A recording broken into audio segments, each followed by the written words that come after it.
Naka-red alert status ngayon ang buong hanay ng Bureau of Fire Protection kalinsabay ng holiday season.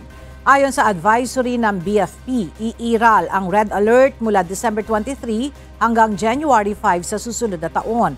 Kaalinsabay ng pagiging abala sa kaliwat kanang selebrasyon, muling nagpaalala ang BFP sa ating mga kababayan na gawin ang ibayong pag-iingat at pag-iinspeksyon ng kanilang mga gamit na maaaring pagmulan ng sunog.